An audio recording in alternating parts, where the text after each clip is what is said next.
რამდენად არის დაცული დასაქმებულთა უსაფრთხოების ნორმები საწარმოებში. სახალხო დამცველი ჭიათურის მაღაროში თანამშრომელთა დაღუპვის შესახებ განცხადებას ავრცელებს და სამუშაო ადგილებზე შრომის უსაფრთხოების შემაშფოთებელი მდგომარეობის გამო მთავრობას მიმართავს. ომბუდსმენის მოადგილე პაატა ბელთაძე TV-სამთან აცხადებს, რომ 2007 წლიდან საწარმოებში მატულობს გარდაცვალებისა და დაზიანების ფაქტები, რაც უსაფრთხოების ნორმების არარსებობითაა გამოწვეული. მისი თქმით, აუცილებელია შრომის უსაფრთხო გარემოს მონიტორინგზე პასუხისმგებელი სახელმწიფო ინსტიტუციის შექმნა.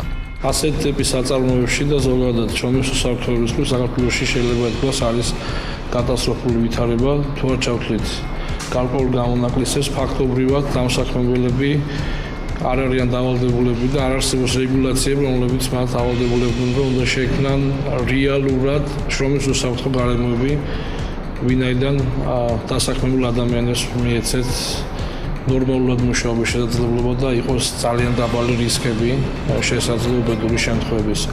საწარმოებში უსაფრთხოების ნორმების არარსებობისა და შრომის ინსპექციის შექმნის აუცილებლობის შესახებ საუბრობს პროფკავშირების თავმჯდომარის მოადგილე გოჩა ალექსანდრიაც.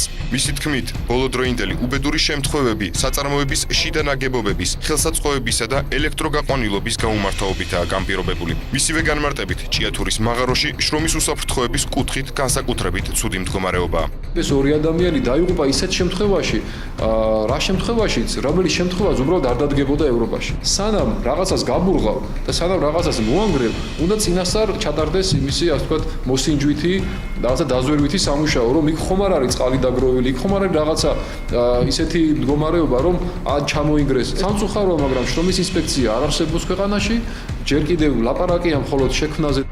შინაგან საქმეთა სამინისტროს ინფორმაციით 2010 წელს სამუშაოს შესრულებისას დაშავებულთა რაოდენობა 102 იყო, გარდაცვლილთა რაოდენობა კი 42.